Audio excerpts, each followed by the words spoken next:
Good morning mga nanay. Kasama natin ngayon si babae. Sana mga nanay. Good morning po. Hindi ka pa nakasupply. Pipitasin natin ngayon yung natitirang bunga ng dragon fruits mga nanay. At titignan natin yung mga susunod pa niyang bunga. Bulaklak na magiging bunga. Ito yun. Tatlo pala yung hinog na. Pwede na ito mga tita, pwede na itong kunin kasi ganito. Tsaka, di ba ganyan na papahinugin na lang ito habang pag napitas na. Kasi pag hindi pa natin ito pipitas. Mauunahan daw mga nanay. Kaya palang aga mo ngayon na ano. Hindi, sakto lang. Sakto lang. Pupunta dito 7. Kunin mo na. Guys.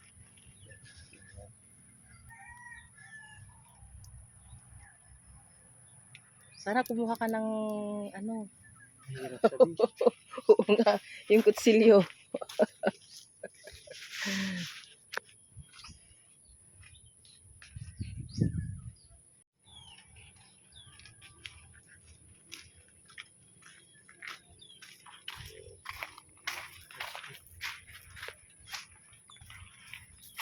Yan.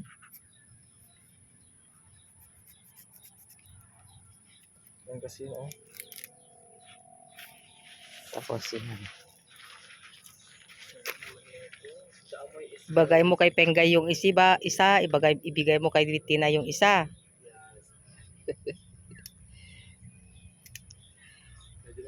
Hindi makain ni Penggay pero si mama niya ang kakain. Mga nanay.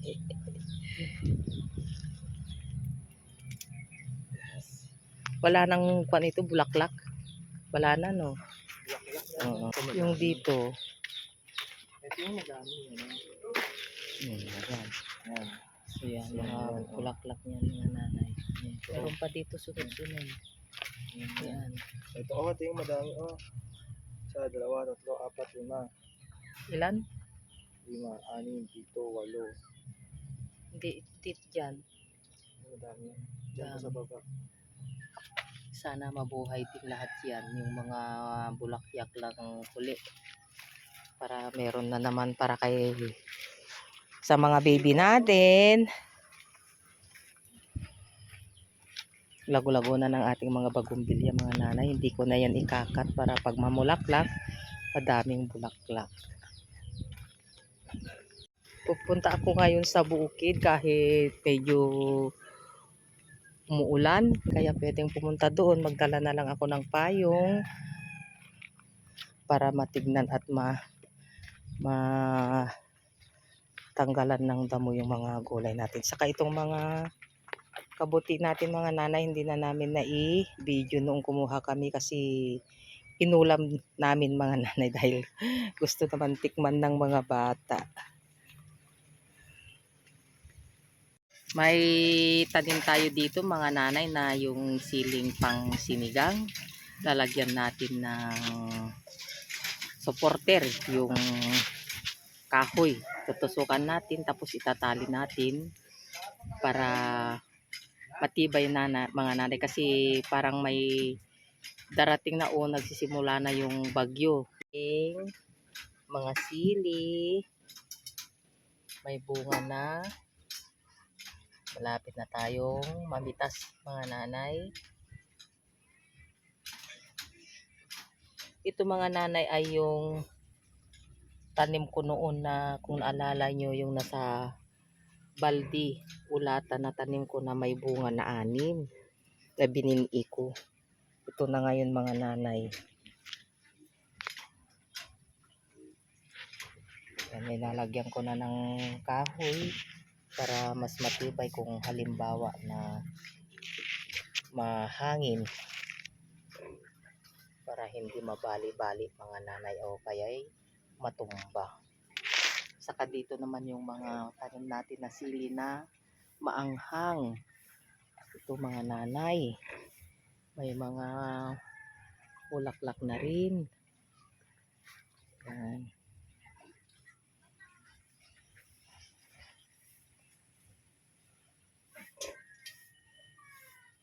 Saka ito yung mga kamote na dala ni na anak Isagani. Magtanim tayo dito para meron tayong puhunan o mapadami natin para tanim natin doon sa mas maluwag.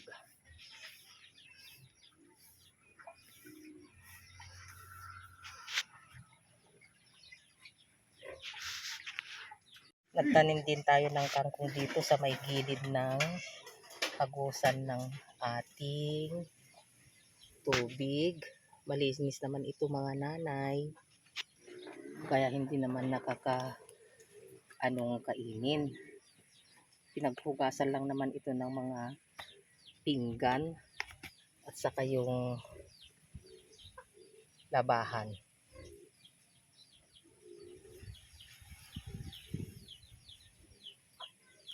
Ito sa tabi ng ating sili di ko nilalagay. Ang balak ko kasi dito mga nanay, dito banda, dito sa taas ng ating kanal, lalagyan ko ng gapangan pataas na papunta doon sa labas, doon sa may labas ng net, at gagawa din ako ng gapangan doon sa taas sa labas ng net mga nanay, para hindi na siya gagapang dyan sa lupa. Ito na din yung mga na putol-putol na malunggay natin noon bagyo. Ayan, lumago na ulit. Saka may nganga din yan mga nanay. Ubuhayin ko yan para dito na lang kukuha yung mga nanganganga na kapitbahay natin. Kasi yung nandoon sa labas na malunggay na naggapangan ng nganga, tatanggalin namin yun mga nanay.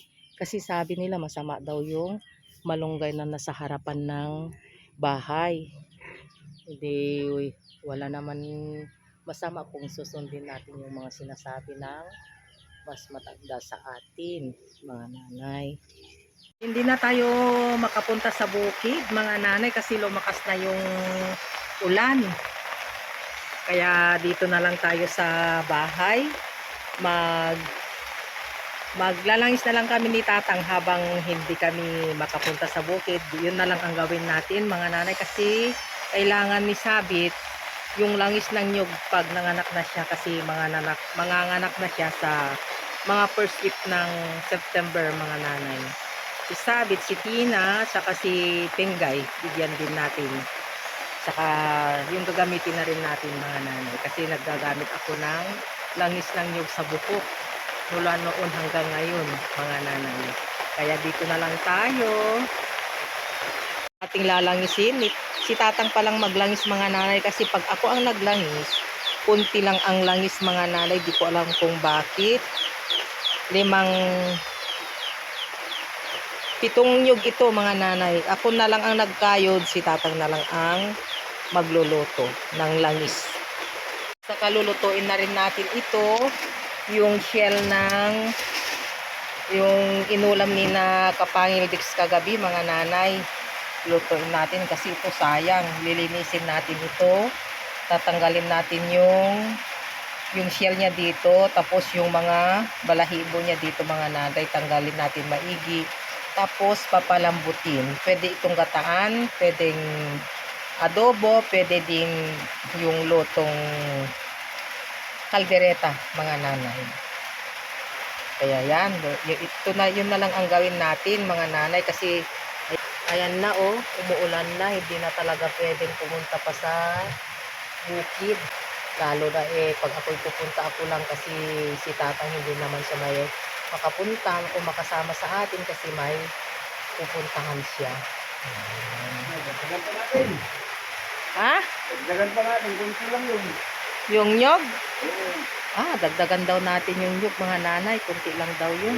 Marami kayo eh. Si Pinggay, si Tina, at saka yung si Maymay. Sabi. Isabit, kaya dagdagan daw natin yung nyog mga nanay. Dagdagan natin.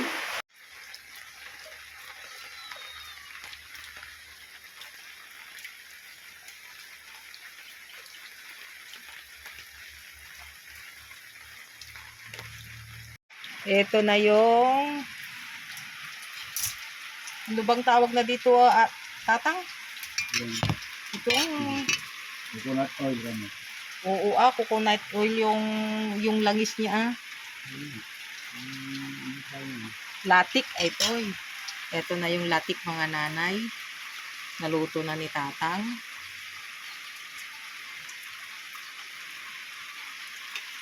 Yun yung kanyang langis. Yan na lang muna ito mga nanay para lumabik. Tapos ilalagay na lang natin sa ating lalagyan. Mas madami kaysa yung ako ang nagluto ng langis. Ayan, ang lakas ng ulan mga nanay. Ito yung bagyong Gureng mga nanay.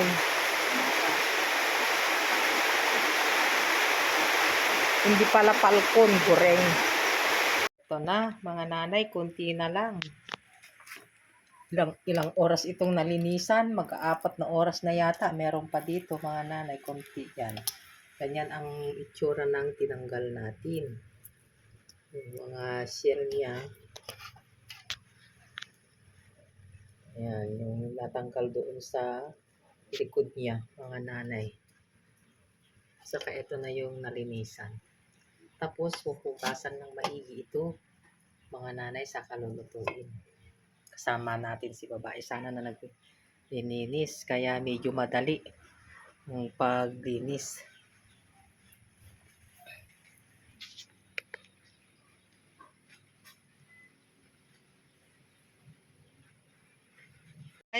Ginisa na ni tatang yung bawang, luya at saka sibuyas at nilagay natin niya yung gata. Kaya ngayon, ayan, ilalagay na din yung takudog para ginisang takudog.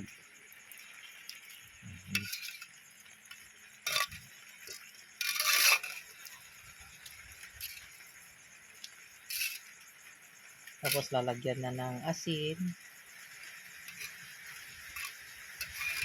Saka kunting betchin naman. Lagyan ko na. Ay. Ito na yung ginataan na takudog mga nanay. Lagyan pa ito ng kanela at saka paminta.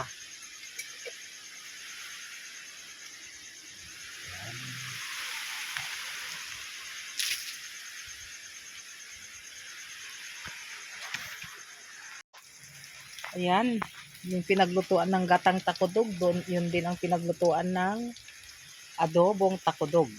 Dalawang putahe mga nanay. Malambot pala yung takudog. Oo malambot yun. Basta ilaga mo lang ng matagal. Ilang oras na nalinisan yun? 5? Tawag doon? Madulas. Madulas. Bawang. Laso na. Excuse me. Sibuyas. Saka Luya. kanela. Tapos paminta pa mamaya mga nanay. Ano yung adobo? Yun, adobo. Manggagasat kasi ako.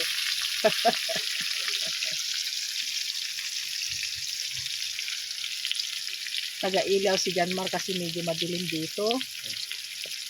Pa namin nalagyan ng bumbilya kasi isa lang ang bumbilya namin mga nanay, ginagamit namin. Ilagay na lang namin doon sa gitna para mas matipid sa kuryente.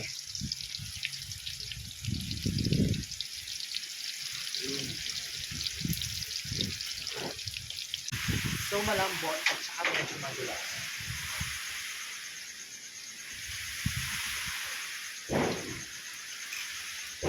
Sarap no? Lagyan na natin itong pan. Sarap no?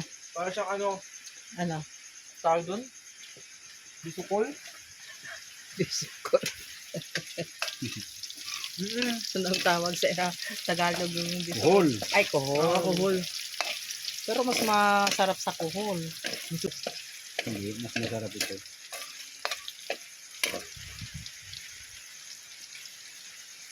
Malambot kasi siya guys. Bisa na yung dila ko guys. O sige Lagyan mo na. na. Why so matagal? Nag-feed naman ng father.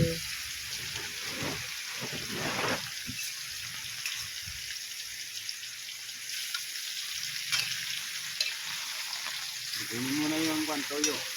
Toyo raw, mother. May assistant ko pa.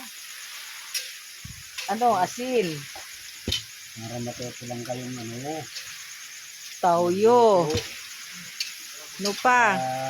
Para sa susunod, hindi na ako magluluto, kayo na lang. Parang mas masarap yung medyo, ano, Makunat. Sobrang lambot na yan. Dito mga anak yung makunat eh. Yung gusto ko yung malambot. malambot yan, tapos medyo madulas. Pag pinakain mo eh, Nako, sakto yan. That's enough.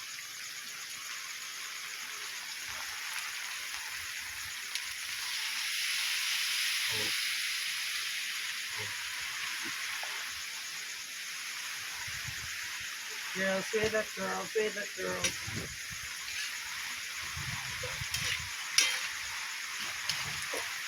It's like buod. Parang lumalakas yung ulan. Mga nanay. Mas malakas kanina. Trabida ka talaga. Mas malakas kanina. Promise, kaninang nasa gym ako. Oo, kasi Pero mas pumunta. malakas yung hangin ngayon. Parang wala nang matirang ulam natin ah. Kailangan kong tikman ulit kasi parang dinudugo ako nung panlasa ko. It's giving me the second thought of its taste.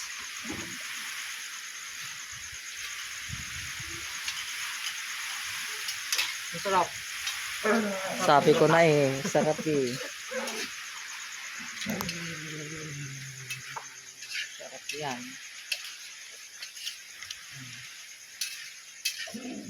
Guys, order na kayo. 500 per kilo. Linis na. Hindi sila maglinis.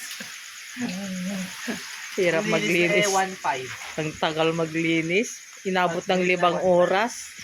Yung ganun kadami. Kukuha ka dito, malayo, magbabangka ka yung gasolina, yung pagod mo. Kukuha ka ng bangka, ay pagkuha ka ng gato. Silinisan mo pa.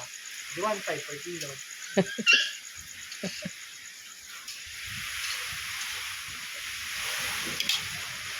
Ang sarap ng gata. Uy. hindi ka nahihinto ah. Hindi masarap ng gata. gusto mo yan. Kayo na yung kwan. Ating mission. Kayo na lang dyan. Okay na yun. Magaling mo ha. Nakalagay ko lang. Tagatik yung mga nanay si babae. Hindi lang tikim tagakain. Sabi niya kanina, tikim lang dito sa ginataan na ano ngayon, nandun na naman. Abang o ano. Hindi pa niya nakain, natikman. Ano pa natin yung Toyo. Ano, Ano pa ng toyo? dagdagan? Dagdagan daw ng toyo. Lumalayo ako mga nanay kasi medyo tumutulo doon sa ano. Hindi masyado tanggal yung ano. Meron lang siguro yung iba. Tinik. Ay may ano. Yung iba, hindi lahat. Ay! Ang lakas na ng hangin.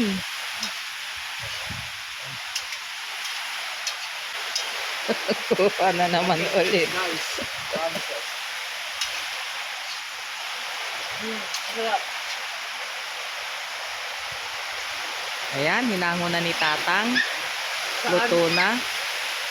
Dito? Oo, dyan na lang. Baka di kasha. Hindi ba kasya yan? ano mo ayan ha.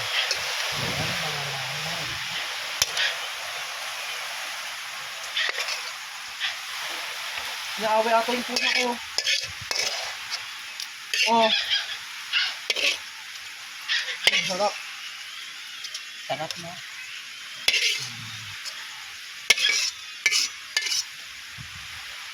Parang ang daming ulam natin ngayon. Meron pa yung ano. Asan yung kwan? Yung, tignan mo, Cheese! yung bunlag. Bunlag mga nanay yan. Sinabawan na bunlag. Mas gusto ko to. Ano, kakain na? Asan ni si Bunso? Iba talaga paglasa ng ano, ng yung ano tawag doon? Wala, tatang. Kamuntik ka ng matapa.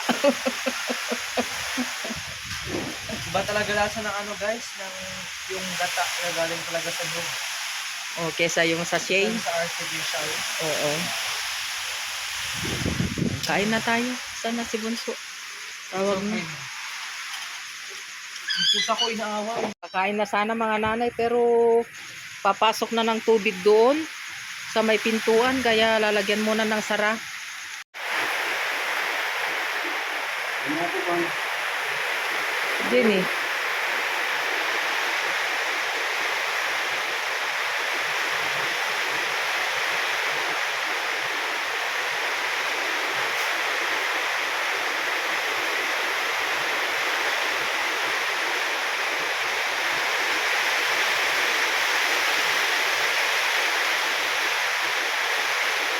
Pagluto, kakain na tayo.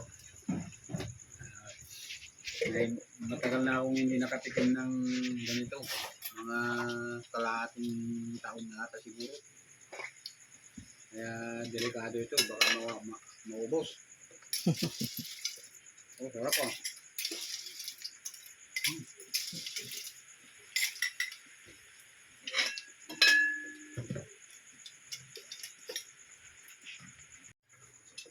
Mamaya na, katapusin na natin muna.